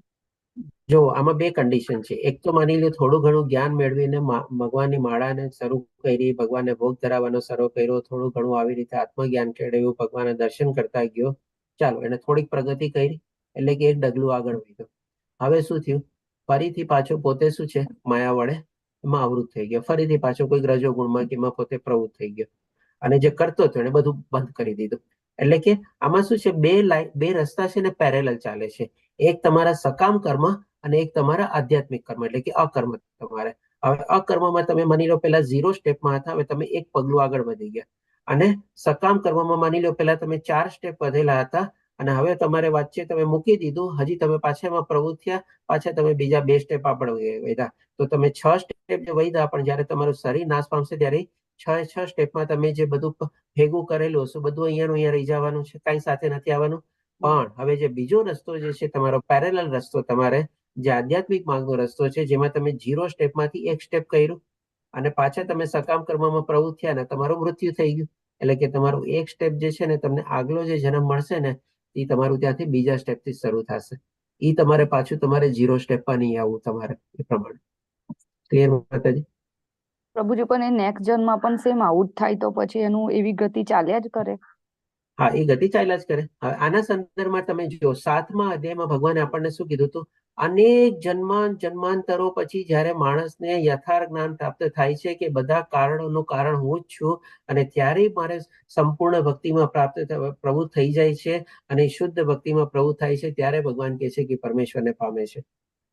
એટલે કે જરૂરી નથી કે તમને એક જન્મમાં પ્રાપ્ત થાય. ભગવાને કીધેલું જ છે આપણને, આસ્તે આસ્તે થશે તમારે આ. બસ એટલે તો કે છે કે આ મનુષ્ય જીવન આપણે જેટલો સાર્થક કરીએ ને એ સારું છે, નહીં તો ફરીથી પાછું ખબર નથી આપણને ક્યારે મનુષ્ય જીવન મળશે અને કેટલી યોનિમાંથી આપણે હજી પસાર થવું પડશે. હરે કૃષ્ણ. પ્રભુજી, તો ભક્તિ કરવી હોય તો મનુષ્ય અવતારમાં જ થાય કે બીજી બધી મનુષ્ય અવતારમાં? અવતારમાં ભગવાનની ભક્તિ થાય તમારે. જો બાકી બધા એવા કોઈ આત્મા હોય છે, શરીર હોય છે તમારે, જેમ કે આપણે હિરણનું શરીર પ્રાપ્ત થયું ભરત મહારાજને, નૃગ રાજાને આપણે 1.5 કરોડનું શરીર પ્રાપ્ત થયું. ભગવાનની કૃપાથી લોકોને પોતાની સ્મરણ શક્તિ યાદ હતી કે ભાઈ મેં શું ભૂલ કરેલી હતી, અને ફરીથી પાછું જયારે મનુષ્ય જીવન પ્રાપ્ત થાય છે તો ભગવાન આવીને એનો ઉદ્ધાર કરે છે તમારે, ત્યારે લોકો ભગવાનના ધામમાં જાય છે. એટલે કે આવી આત્મા તો આપણે કહી શકીએ ને કે બહુ જ ઓછી હોય તમારે. જી રમેશ પ્રભુજી, શું કહે છે? નલકુર મણિગીરના વૃક્ષ, યમનાર્જુન વૃક્ષમાં શરીર લેવું પડ્યું. નલકુંવર મણિગ્રહનો પણ એક્ઝામ્પલ છે, બરાબર છે. ગજેન્દ્રનું ત્યાં ગજેન્દ્રનું એક્ઝામ્પલ છે. ઘણા બધા એવા શાસ્ત્રમાં એક્ઝામ્પલ છે, અને આ બધા કલયુગના એક્ઝામ્પલ નથી. આ બધા સતયુગ, દ્વાપરયુગ ને ત્રેતાયુગના છે તમારે. ક્લિયર માતાજી? જાગૃતિ માતાજી? હા પ્રભુજી, ક્લિયર. તો હવે ભગવાન ભક્તોના સાઈડમાં આવે છે. એટલે કે પેલા ભગવાને અભક્તના સંદર્ભમાં બતાવ્યું, એટલે કે નોન ઉપાસકો બતાવ્યું. હવે જે ભગવાનના ભક્તો છે એના સંદર્ભમાં આપણને 13, 14 અને 15મા શ્લોકમાં કહે છે એ પાઠ મોહગ્રસ્ત નહીં થયા. એટલે કે ભાઈ વધારે ત્રિગુણી માયાથી પોતે પ્રભાવિત નથી થયા, વધારે રજોગુણ તમોગુણમાં પ્રભાવિત નથી થયેલા. હોઈ શકે થોડા ઘણા સતોગુણમાં જ લોકો આગળ વધતા હોય, અને એવા મહાત્મા પુરુષો દૈવી પ્રકૃતિના રક્ષણ હેઠળ હોય છે. એટલે કે હોઈ શકે સતોગુણમાં પ્રવૃત્ત છે, અને એટલા જ માટે ભગવાન એને શું છે, પોતાનું રક્ષણ આપે છે. તો આ જે છે ને ભગવાન આપણને આ રાજગુહ્ય યોગમાં આપણને પોતાના ભક્તો ઉપર પોતાની કૃપા કેવી રીતે વરસાવે છે ને એ બધા આપણને બતાવે છે. કે ભાઈ આવા જે મહાત્મા પુરુષો હોય છે એ ભગવાનની દેખરેખ હેઠળ હોય છે, ભગવાનના પર્સનલ એટેન્શન હેઠળ હોય છે, એટલે કે છે દૈવી પ્રકૃતિના રક્ષણ હેઠળ હોય છે. હોઈ શકે એ લોકો એવી દૈવી ગુણો પણ બધા પ્રાપ્ત કરેલા હોય. તેઓ સંપૂર્ણપણે ભક્તિમય સેવામાં નિમગ્ન રહે છે, એટલે કે ભગવાનની શુદ્ધ ભક્તિમાં એ લોકો પ્રવૃત્ત થયેલા હોય છે, કારણ કે તેઓ મને જ આદિ તથા અવિનાશી પૂર્ણ પુરુષોત્તમ પરમેશ્વર તરીકે જાણે છે, એટલે કે બધા કારણોનું કારણ જાણે છે. જેમ ભગવાન આપણને 7મા અધ્યાયમાં બતાવ્યું કે અનેક જન્માંતરો પછી જ્યારે બધા સર્વ કારણોનું કારણ રૂપે મને જાણી લે છે અને મારી ભક્તિમાં પ્રભુ થાય છે, તો એ તરત મને પ્રાપ્ત કરે છે. એટલે કે આવા જે બધા મહાત્મા પુરુષો જે છે, જે ભગવાનની શુદ્ધ ભક્તિમાં પ્રવૃત્ત થયેલા હોય છે, એ ભગવાનને બધા કારણોનું પાછળ કારણ જાણે છે અને ભગવાનને પ્રાપ્ત કરવા માટે પોતે આગળ વધે છે. હજી 14મા શ્લોકમાં આપણને ભગવાન બતાવે છે કે લોકો શું કરે છે. તો ભગવાન એ પણ બતાવે છે કે તે મહાત્માઓ મારા મહિમાનું નિત્ય કીર્તન કરતા, એટલે કે કન્ટિન્યુઅસલી ભગવાનનું નામ, રૂપ, ગુણ, લીલા એનું પોતે સ્મરણ કરતા હોય અને લોકોમાં પ્રચાર અને પ્રસાર બી કરતા હોય અને દ્રઢ સંકલ્પ પૂર્વક પ્રયાસ કરતા. ક્યાં પ્રયાસ કરે? તો કે ભાઈ પોતે જીવનનું એકમાત્ર લક્ષ્ય કે ભાઈ હવે કમ વોટ મે, મારે તો ભગવાનને પ્રાપ્ત કરવા છે બસ. અને આ જ પ્રયાસ અને આ જ લક્ષ્ય પ્રત્યે પોતે આગળ વધે તમારે. અને મને નમસ્કાર કરતા, એટલે કે દરેક કારણોની પાછળ ભગવાનનું કારણ સમજી ભગવાનનો થેન્ક્સ માને કે ભગવાન તમારા થકી જ છે, તમે જ બધી ચીજોના છો. અને આવી રીતે ભક્તિ ભાવે નિરંતર મને ભજે છે, એટલે કે continuously all the time round the clock ભગવાનની ભક્તિમાં એ લોકો એમાં પ્રવૃત્ત થયેલા હોય છે. અને હવે અંતિમ 15મા શ્લોકમાં ભગવાન આપણને બતાવે છે, સોરી, જે અન્ય અરે કેમ બારે ઘડી હોય જાય ખબર નહીં.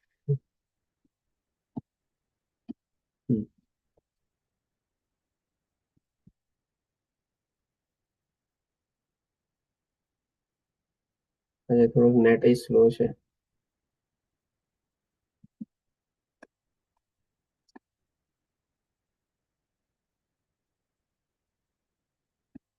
Anyway, તો જે અન્ય મનુષ્યો જ્ઞાન સંવર્ધન દ્વારા યજ્ઞમાં પરોવાયેલા રહે છે. હવે જો આના સંદર્ભમાં પણ થોડો ઘણો આપણે જાગૃતિ માતાજીનો જે પ્રશ્ન છે આવશે તમારે. એટલે કે માની લો ઘણા લોકો આવા જે કે ને કે ભાઈ આપણા શાસ્ત્રોને બધાના જ્ઞાન પઠનમાં લાગી જાય છે, ભગવાનની ભક્તિમાં નહીં. પણ એ લોકો શું છે, જેમ આપણે જાણ્યું હતું કે ભાઈ જ્ઞાન યોગી, હઠ યોગી, અષ્ટાંગ યોગી, કર્મયોગી અને ભક્તિ યોગી 4 પ્રકારના બધા હોય છે. તો જે અમે રીતે જ્ઞાન યોગી જે હોય છે, જે ભગવાનના શાસ્ત્રોની બધાનું અધ્યયન અને પઠન કરવામાં માને છે અને પોતાની જ અંદર પરમાત્માના રૂપમાં ભગવાનને પ્રાપ્ત કરવાની કોશિશ કરે છે, તેના સંદર્ભમાં ભગવાન શું કહે છે કે જે જ્ઞાન સંવર્ધન દ્વારા આપણા બધા શાસ્ત્રોમાં અને વેદોમાં અને બધામાં શું છે, અલગ અલગ પ્રકારના બધા યજ્ઞો બતાવેલા છે. એટલે કે આવી જ્ઞાન પ્રાપ્ત કરીને એ યજ્ઞમાં પરોવાઈ જાય છે. હોઈ શકે કર્મકાંડના યજ્ઞ હોય અથવા તો હોઈ શકે ઉપાસના કાંડના કર્મ હોય. આપણે કારણ કે આપણા શાસ્ત્રો અને વેદોને પણ આપણે 3 ભાગમાં વિભાજિત કરી શકીએ, જ્ઞાનકાંડ, કર્મકાંડ અને ઉપાસના કાંડ. તો માની લો એને જ્ઞાનકાંડ દ્વારા ભગવાનને વિશેનું જ્ઞાન પ્રાપ્ત કરી લીધું, પણ હવે શું કરે? કર્મકાંડમાં પ્રવૃત્ત થઈ જાય કે ભાઈ સકામ કર્મમાં માની લો કેવી રીતે અઢળક પૈસો ભેગો કરવો, અઢળક જ્ઞાન ભેગું કરવું, અઢળક વિદ્યા પ્રાપ્ત કરવી, ઘણા બધા એવા બધા ઉપાય ભૌતિક દુનિયાના સંદર્ભમાં બધા યજ્ઞો બતાવેલા છે. તે બધા કર્મકાંડ થઈ ગયા આપણે. અથવા તો માની લો ઉપાસના કાંડમાં પ્રવૃત્ત થાય, એટલે કે થોડો ઘણો માની લો ભગવાનની ભક્તિમાં પણ પ્રવૃત્ત થાય. પણ એનો મેઇન ઉદ્દેશ શું છે કે ભાઈ પરમાત્મા રૂપે મારે ભગવાનને પ્રાપ્ત કરવા છે. તો તેઓ પરમેશ્વરને એકમેવ અદ્વિતીય રૂપે, એટલે એ લોકો શું સમજે છે, અહીંયા આપણે કહી શકીએ કે થોડું જેલું અચિંત્ય ભેદાભેદ છે ને, કે ભગવાન એક તત્વ છે ને એક જ તત્વોમાં બંને તત્વોને બધા રહેલા છે. એટલે કે આવી રીતે એ લોકો ભગવાનને પરમાત્માના રૂપમાં અથવા તો થોડે ઘણે અંશે આપણે કહી શકીએ કે ભાઈ જે જ્ઞાન યોગી હોય છે એ પણ ભગવાનને થોડાક એડવાન્સ રૂપમાં હોય છે, કે જે ભગવાનને નિરાકાર, નિર્વિશેષ, નિર્ગુણ ન સમજતા, પણ ભગવાનને સાકાર રૂપ પણ પૂરા ન સમજતા. એ બેની વચ્ચેની પરિસ્થિતિ, એટલે કે પરમાત્મા રૂપમાં ભગવાનને પ્રાપ્ત કરવા માંગે છે, એટલે કે અચિંત્ય ભેદાભેદના રૂપમાં. અને અનેક રૂપો ધરાવનાર, એટલે કે અનેક રૂપો ધરાવનાર કોણ? તો કે જે માની લો જેને જ્ઞાનનું સંવર્ધન કર્યું છે એ કર્મકાંડમાં પ્રવૃત્ત થયેલો હોય. તો કર્મકાંડમાં શું છે, અલગ અલગ બધા દેવી દેવતાઓ છે. તો એ જ્ઞાન પ્રાપ્ત થઈ ગયું કે ચાલ આ બધા દેવી દેવતાઓ પણ ભગવાનના જ રૂપો ને બધું જે છે, પણ એ લોકો શું કરે? આવી રીતે કોઈ એક દેવી દેવતાના ઉપાસનામાં અથવા એમાં પોતે પ્રવૃત્ત થઈ જાય, કારણ કે એની આસ્થા, વિશ્વાસ, શ્રદ્ધા એમાં ટકી જાય. હોઈ શકે કોઈ પણ હોઈ શકે, વોટ એવર ઇટ ઇઝ. એટલે કે અનેક રૂપ ધરાવનારા. અને પછી ત્રીજા શું કે છે, અને વિરાટ રૂપે ભજે છે. એટલે કે વિરાટ રૂપે શું, જેમ ભગવાને કીધું ને કે જેમાં સૂર્ય અને ચંદ્ર બધા ભગવાન જે વિરાટ રૂપમાં જે આવેલા છે. ગઈકાલના અધ્યાયમાં ભગવાનને યાદ અર્જુનના જે પ્રશ્નો હતા એમાં પરમાત્મા પ્રશ્ન હતો ને, અધિદેવ કોને કહેવાય છે? અધિદેવ અને પરમાત્મા. તો અધિદેવના સંદર્ભમાં ભગવાને શું જવાબ આપ્યો કે જેમાં બધા સૂર્ય અને ચંદ્ર દેવી દેવતાઓનો વાસ રહેલો છે, મારા વિરાટ રૂપમાં આવેલા છે. એટલે કે ભગવાનનું આવી વિરાટ રૂપ અથવા વિશ્વરૂપ દર્શન જે છે એવી રીતે એ લોકો એમાં ભજવા લાગે છે તમારે. તો અહીંયા જે ભક્તો સિવાયના જે બીજા 3 જે છે એ ભગવાન આપણને એક શ્લોકમાં બતાવે છે. તો 10 થી 15માં શ્લોકમાં ભગવાન આપણને 11 થી 15માં શ્લોકમાં ભગવાન આપણને શું બતાવ્યું? 11 અને 12માં શ્લોકમાં જે લોકો ભગવાનના ભક્તો નથી બતાવ્યા. 13માં અને 14માં શ્લોકમાં ભગવાને જે ભગવાનના ભક્તો છે એ બતાવ્યા. અને 15માં શ્લોકમાં કોણ બતાવ્યું? તો કે અષ્ટાંગ યોગી આવી ગયા, નિરાકાર નિર્વિશેષવાદી આવી ગયા, માયાવાદી આવી ગયા, બધા આવી ગયા અને આપણે જ્ઞાન યોગી બી આવી ગયા. તમારે આ બધાના સંદર્ભમાં ભગવાને બતાવ્યું. ડેફિનેટલી આ બધા ભગવાનના ઉપાસકો તો છે જ તમારે, પણ આવી રીતે ભગવાનને પ્રાપ્ત કરવાની કોશિશ કરે છે. તો આ રીતે આપણો અહીંયા 3 વિભાગ કમ્પ્લીટ થાય છે. 15 શ્લોક બાકીના આપણે 19 શ્લોક જે છે આપણે આવતીકાલે લેશું અને આવતીકાલે આપણે પ્રશ્નોત્તરી બી લઈ લેશું. વાંછાકલ્પતરુભ્યશ્ચ કૃપા સિંધુભ્યઃ ચ પતિતાનાં પાવનેભ્યો વૈષ્ણવેભ્યો નમો નમઃ. હરે કૃષ્ણ કૃષ્ણ કૃષ્ણ હરે હરે, હરે રામ રામ રામ હરે હરે. શિલા પ્રભુપાદ કી જય. શ્રી રાધા ગોવિંદ ભગવાન. હરે કૃષ્ણ. હરે કૃષ્ણ પ્રભુ. તો રથયાત્રામાં નહીં જવાનું? રથયાત્રામાં નહીં જવાનું? રથયાત્રામાં રથયાત્રા મારે એકચ્યુઅલી અહીંયા છે ને રવિવારે છે, આવતા રવિવારે છે. એવું છે? તો અમે તો જઈશું હવે.